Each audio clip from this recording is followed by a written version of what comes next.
지금으로부터 40여 년 전, 그러니까 1977년 7월 13일, 그날은 미국 역사에 잊을 수 없는 날로 기록되어 있습니다. 뉴욕에서 역사상 최악의 정전 사태가 일어났기 때문입니다. 정전의 원인은 뉴욕시의 전기를 공급하는 콘 에디슨 발전소에 벼락이 떨어졌기 때문입니다. 네 차례의 낙뢰로 말미암아 전력망이 망가졌습니다.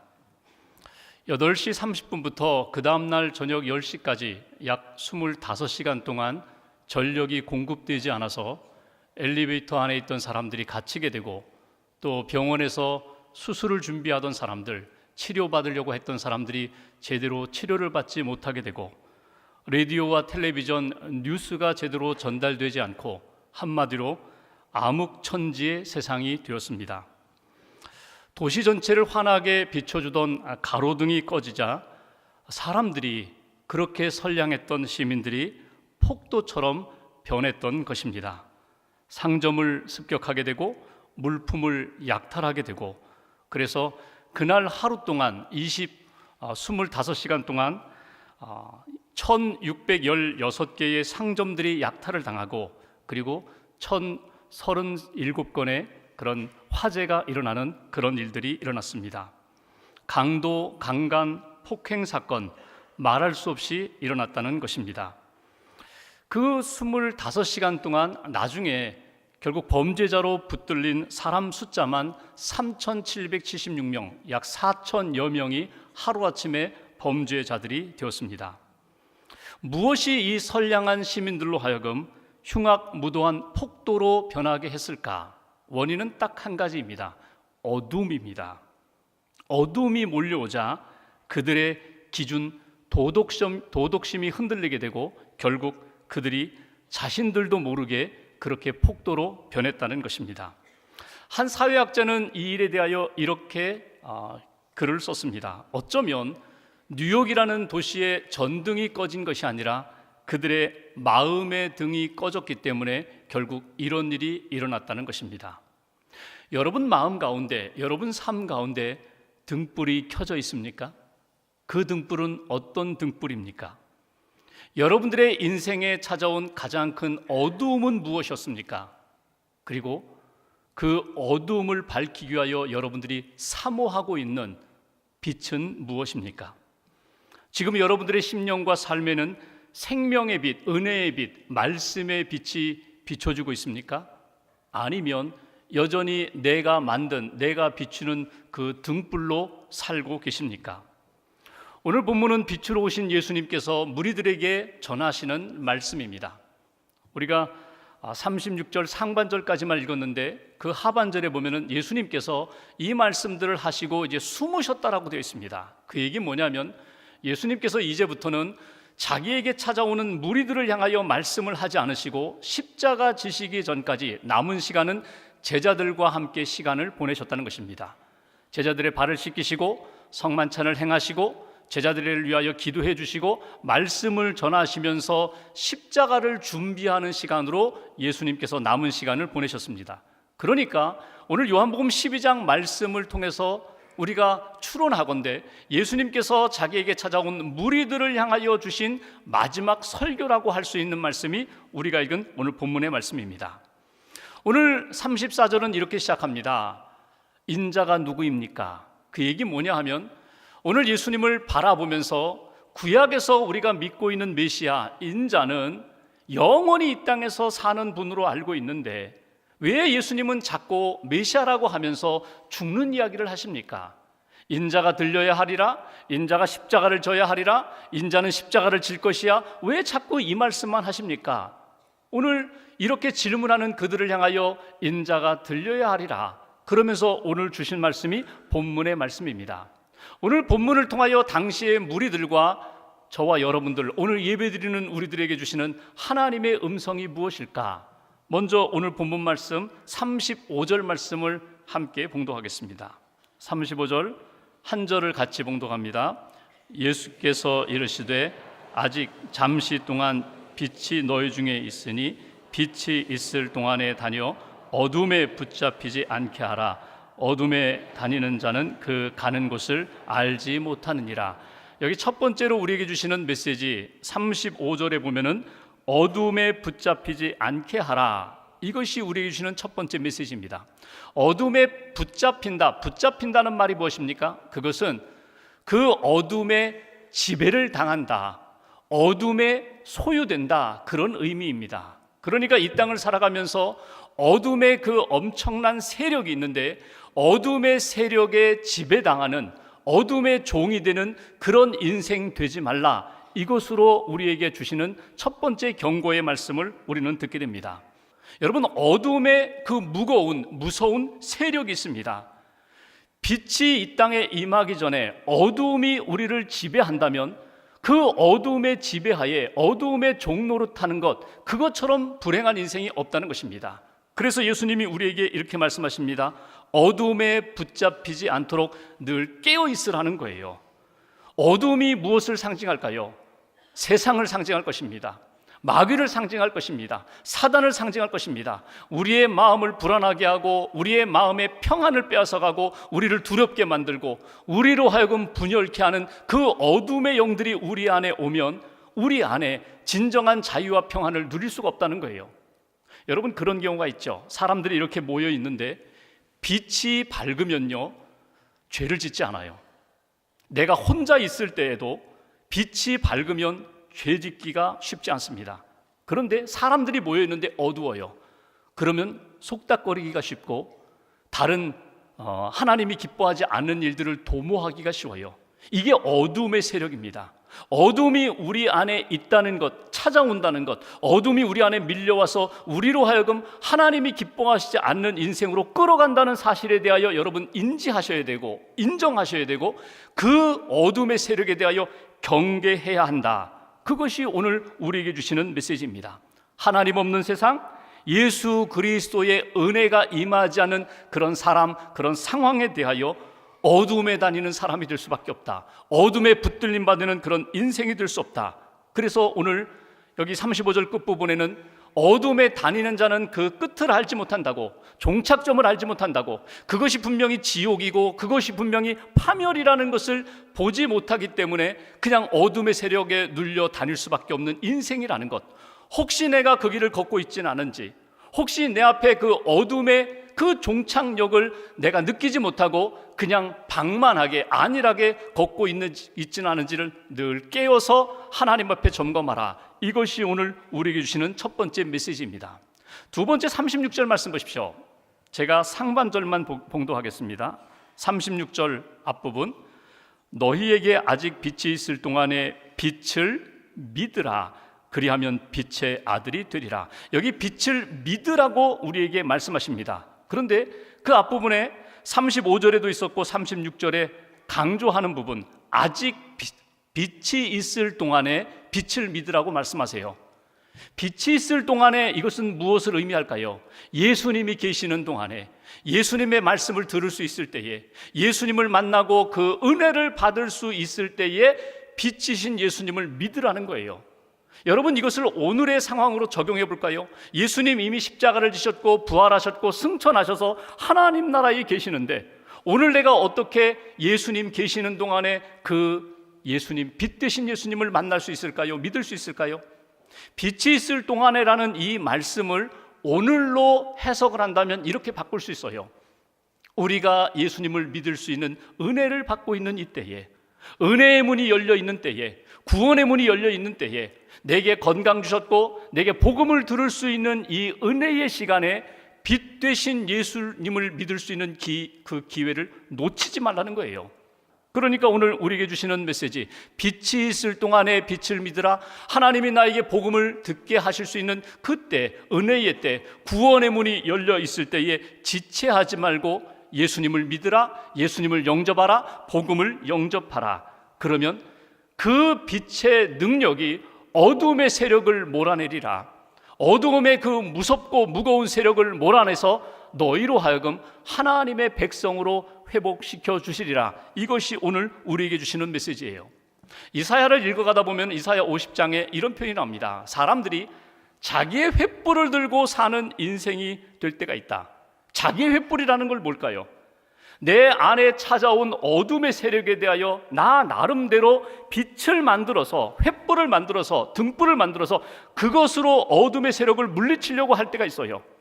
어쩌면 내 인생 가운데 지식이, 경험이, 내가 가지고 있는 힘이 잠깐 동안의 어둠을 물리칠 수 있을지 몰라요. 그런데 여러분, 그 내 인생에 내 손에 들고 있는 그 횃불은 참 빛이 될 수가 없어요. 영원한 빛이 될 수가 없어요. 그래서 진짜 예수 그리스도 빛을 믿기 위해서는 내 손에 있는 등불을 내려놓으셔야 합니다. 내 지식, 내 경험, 내 능력 내려놓고 참 빛 되신 예수님을 붙잡고 믿고 영접할 때에만 내 심령 가운데 생명의 빛이 다가오고 생명의 빛이 일어나 그 구원의 역사를 경험할 수 있다. 이것이 오늘 우리에게 주시는 메시지입니다. 빛이 있을 동안에, 은혜 받을 수 있을 때에, 구원의 문이 열려 있을 때에, 우리에게 생명 주신 이때에 예수님을 믿으라. 미국의 션 호푸드라는 사람이 있습니다. 이분은 목사의 아들로 태어났어요. 농구를 잘해서 농구 선수가 되는 것이 꿈이었습니다. 대학에 가서 공부를 하고 훌륭한 사람이 되고 싶은 꿈이 있었어요. 그런데 농구 선수 꿈 이루지 못했습니다. 대학 진학도 실패했습니다. 그러니까 우울해요. 좌절감에 빠져요. 중독에 빠져요. 잘못된 친구들과 어울려요. 함께 어울려 지내다가 그 친구들과 함께 권총을 들고 은행에 들어가서 은행 강도짓을 합니다. 몇 번 성공했어요. 그 돈을 가지고 흥청망청 쓰고 타락의 길을 걸어가다가 5번째 은행 강도짓 하다가 결국 붙들리게 됩니다. 그리고 23살의 젊은 나이에 12년 동안 감옥에 갇히게 됩니다. 부모님이 기도합니다. 그를 사랑하는 이웃들이 기도합니다. 선생님들이 기도해 줍니다. 그 감옥 안에서 성경을 읽고 신앙서적을 읽고 그리고 많은 책들을 읽으면서 그가 참 빛을 만나게 돼요. 예수님을 만나게 됩니다. 그러면서 어둠의 일들을 하나씩 청산하면서 책을 읽기 시작해요. 그가 좋아했던 책이 법률서적입니다. 감옥 안에서 법률서적을 읽는데 자기는 너무 재미있는 거예요. 지식이 쌓여져 갑니다. 그런데 어느 날 보니까 옆에 있는 재소자 가운데 너무 억울하다는 거예요. 내가 상고하고 싶은데 변호사 살 돈이 없다는 거예요. 그래서 그를 위하여 상고하는 변호사처럼 글을 써줘서 결국 연방대법원에서 결국 승소 2번이나 이기게 됩니다. 그러면서 재소자들의 변호사라는 별명이 붙어요. 12년 복역을 마치고 그가 감옥에서 나와서 그가 법학 공부를 하게 됩니다. 그리고 실제 변호사가 됩니다. 그리고 법관이라는 책도 씁니다. 근데 그가 자신을 돌아보면서 그의 회고록에 보면 이런 이야기를 해요. 자기 인생을 돌아볼 때에 내가 어둠에도 살아봤고 빛도 만나보았는데 그는 이렇게 강조합니다. 인간은 스스로 어둠을 이길 수 있는 능력이 없습니다. 인간은 스스로의 힘으로 어둠의 세력을 감당할 힘이 없다는 것을 인정해야 한다는 거예요. 그리고 중요한 것, 오직 예수 그리스도의 빛 안에서만, 그의 은혜의 풍성함의 역사 안에서만 내가 죄도 이길 수 있고 상처도 이길 수 있고 어둠의 세력도 이길 수 있다는 것을 내가 깨달았다는 거예요. 여러분, 이것이 단지 그 샨이라는 그분만의 고백일까요? 그렇지 않습니다. 오늘 저와 여러분들의 신앙 고백도 똑같아요. 여러분, 우리가 살아가면서 내 힘으로 이겨보겠다고 어둠의 세력과 맞서지 마세요. 이기는 것 같지만 결국은 질 수밖에 없는 연약함이 우리 안에 있어요. 내 안에 예수 그리스도를 모시고 그 빛 대신 예수님을 믿음으로 내 안에 계신 그분이 이기게 하시고 감당하게 하시고 승리케 하신다는 사실을 우리가 오늘 말씀을 통하여 다시 한번 믿음의 교훈으로 붙잡게 됩니다. 그리고 마지막 한 가지, 제가 36절 다시 한번 봉독할까요? 36절 이렇게 후반절에 기록되어 있습니다. 빛을 믿으라, 그리하면 빛의 아들이 되리라. 빛의 아들이 되리라. 우리 한 사람 한 사람이 빛의 자녀가 될 수 있다고, 되어야 한다고 우리에게 강조하십니다. 빛의 아들이 되어서 이제는 빛의 자녀답게 살아라. 빛의 자녀로서의 감당해야 할 사명을 감당하라. 증거하라. 이것이 오늘 우리에게 주시는 세 번째 메시지입니다. 여기 아들이라는 말이 나오는데 헬라어를 보면은 신약 성경에 쓰여진 헬라어 아들이라는 단어가 2가지가 있어요. 하나는 테크논이고 또 하나는 휘오스라는 단어입니다. 테크논은요, 그냥 이 땅에 태어나 보니까 이분이 아버지예요. 이분이 어머니예요. 그리고 아직도 미숙한 상태에 그냥 머물러 있어요. 아들이라는 것뿐입니다. 그러니까 아버지 마음이 어디에 있는지, 어머니의 뜻이 어디 있는지 그거 관심 없어요. 그냥 무조건 주세요, 주세요, 이거 해주세요, 저거 해주세요. 그냥 미숙한 아이로 계속해서 살아가는 그런 아들을 테크논이라고 한다면, 휘오스라는 아들은요, 아버지의 성품을 이어받았어요. 어머니의 그 거룩한 성품을 그대로 본받았어요. 아버지의 마음이 어디 있는지, 어머니의 마음이 어디 있는지, 나를 향한 그분들의 뜻이 어디 있는지 늘 생각하면서 믿음으로 살아갑니다. 그것이 휘오스예요. 오늘 여기 너희는 빛의 아들이 되리라 라는 이 말씀은, 너희가 예수 믿고 구원받아 하나님의 자녀가 되었다면 여전히 미숙한 아이로 그렇게 사는 것이 아니라 하나님의 뜻을 품고 하나님의 마음을 품고 성숙한 주님의 자녀로 살아가야 된다고, 그것이 하나님이 너희를 구원하신 뜻이고 빛의 자녀로서 살아가야 할 그런 책임감, 사명이라고 우리에게 가르쳐 주십니다. 여러분, 구원 받으셨어요? 우리의 입술에서 여러분 어떤 고백과 어떤 신앙의 간증이 여러분 계속 흘러넘치나요? 나는 예수님 믿고 구원받아 하나님의 자녀가 되었습니다.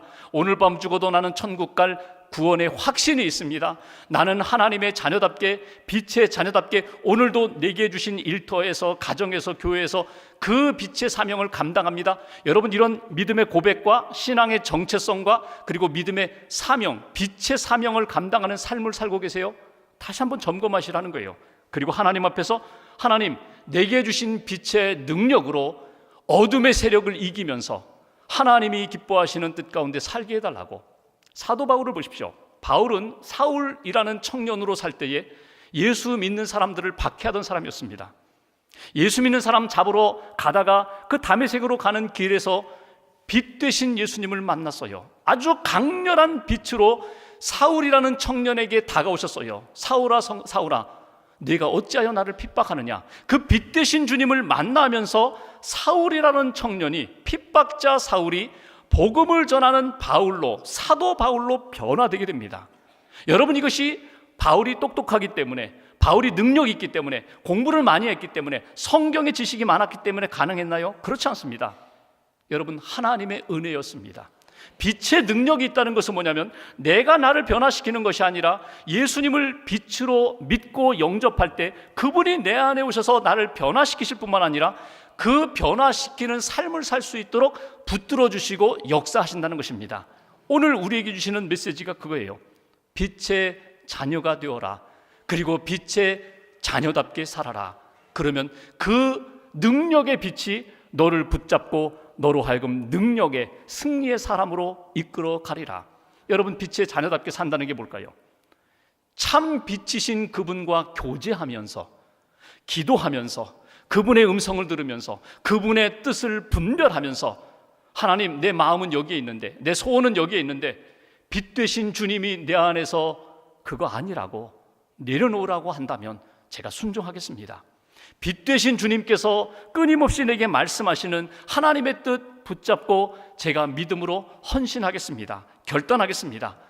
증인되는 것이 하나님의 뜻이니까 제가 오늘도 나아가 복음을 증거하는 증인의 삶을 살겠습니다. 성령님 내 안에 오셔서 빛으로 역사하시는데 오늘도 담대히 복음을 증거하는 하나님의 일꾼이 되겠습니다. 그 일을 감당하는 것이 빛의 자녀로서 사는 삶의 모습입니다. 사도 베드로가 베드로전서 2장 9절에 그는 이렇게 표현합니다. 내가 예수 믿고 구원받아서 하나님의 자녀로 살아가는데 빛의 자녀의 정체성, 빛의 자녀의 사명은 무엇인가? 딱 한 절로 요약해서 사도 베드로는 우리에게 이렇게 말씀해 주고 있습니다.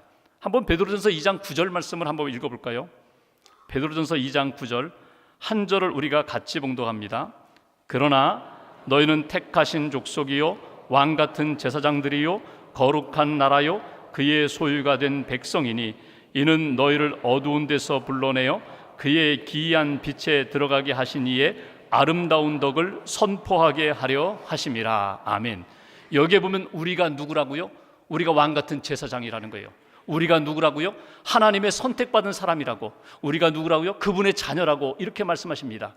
하나님의 놀라운 빛 가운데 우리를 초청해 주셨고 어두움에 파묻혀 살 수밖에 없는 그런 인생인데 우리를 불러내시고 건져주실 뿐만 아니라 그 빛의 능력을 가지고 이제는 세상에 나아가 빛의 영향력을 증거해야 할 사명을 우리에게 주셨다고.